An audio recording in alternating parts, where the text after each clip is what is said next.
नमस्कार, AGCNN news पर आपका स्वागत है। मैं हूं मनीषा राम।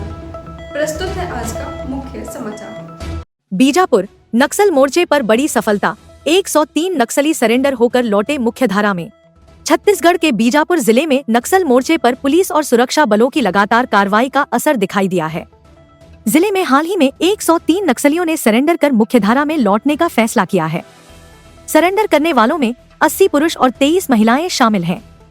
इनमें 49 नक्सलियों पर भारी इनामी राशि कुल 1,06,30,000 रुपए रखी गई थी।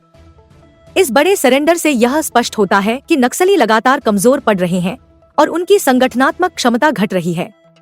सरेंडर करने वाले नक्सलियों में दंडकारण्य विशेष जनताना सरकार के अध्यक्ष, पीपुल्स कांग्रेस के सदस्य, ACM, DVCM, जनताना सरकार सदस्य, मिलिशिया प्लाटून सदस्य और जन मिलिशिया के साथ साथ CNM, KAMS, DAKMS जैसे फ्रंटल संगठनों से जुड़े लोग भी शामिल हैं।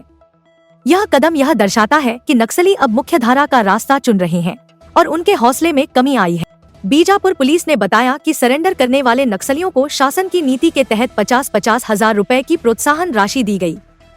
पुलिस और सुरक्षा बलों की लगातार अभियानात्मक कार्रवाई, इलाके में विकास और प्रशासन की सक्रियता ने नक्सलियों पर सकारात्मक प्रभाव डाला है। इससे यह संदेश गया कि हिंसा का रास्ता अब उनके लिए सुरक्षित नहीं है और मुख्यधारा में लौटने से उन्हें बेहतर अवसर और सुरक्षा मिलेगी। बीजापुर पुलिस के आंकड़ों के अनुसार 1 जनवरी 2024 से अब तक जिले में नक्सलियों के खिलाफ चलाए गए अभियानों में 924 नक्सली गिरफ्तार किए गए, 599 ने स्वयं सरेंडर किया और 195 नक्सली मुठभेड़ों में मारे गए। यह आंकड़ा स्पष्ट रूप से दिखाता है कि नक्सल संगठन लगातार कमजोर हो रहे हैं और उनकी संख्या तथा सामरिक क्षमता घट रही है। सरेंडर की इस बड़ी घटना के दौरान बीजापुर के पुलिस कप्तान, IRB 4वीं बटालियन के कमांडेंट, CRPF 85वीं बटालियन के कमांडेंट और कई वरिष्ठ पुलिस अधिकारी मौजूद रहे। उन्होंने नक्सलियों का स्वागत किया और उन्हें आश्वस्त किया कि प्रशासन उन्हें सुरक्षा, पुनर्वास और विकास के अवसर प्रदान करेगा।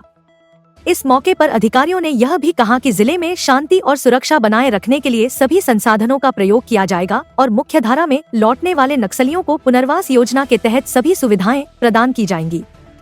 यह कदम न केवल बीजापुर जिले में बल्कि पूरे नक्सल प्रभावित क्षेत्रों में एक सशक्त संदेश देता है कि सुरक्षा बलों की सख्ती, प्रशासन की सक्रियता और विकास कार्यों के माध्यम से नक्सल प्रभावित क्षेत्रों में स्थायी शांति संभव है।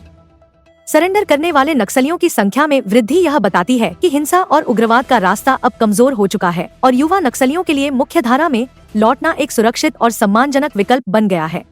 एक विशेष दिन था क्योंकि आज गांधी जयंती भी था और साथ में दशहरा भी था। उस दिवस में 103 माओवादियों ने आत्मसमर्पण करने का फैसला लिया और इनमें से जो एक DVC स्तर का, 8 ACM स्तर के और अलग अलग कंपनी और अलग अलग प्लाटून्स में, इसके अलावा 5 जनताना सरकार के पूरे मेंबर्स ने आज आकर यहाँ सरेंडर किया है। इन पर कुल 1,06,00,000 का इनाम था जो आज यहाँ इनामी नक्सली आज सरेंडर किए हैं। इस प्रकार बीजापुर में अगर देखेंगे तो 1 जनवरी 2024 से लगभग 599 नक्सलियों ने आत्मसमर्पण किया।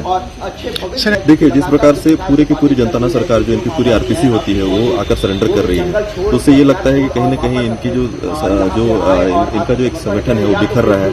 सभी मुख्यधारा में जुड़ना चाहते हैं, कहीं न कहीं अंदर से भी दबाव है, इस वजह से कई सारे माओवादी आ नहीं पा रहे हैं। मेरी सभी से यही अपील है कि आप मुख्यधारा में जुड़े, आकर आत्मसमर्पण करें और सरकार की योजनाओं का लाभ लें।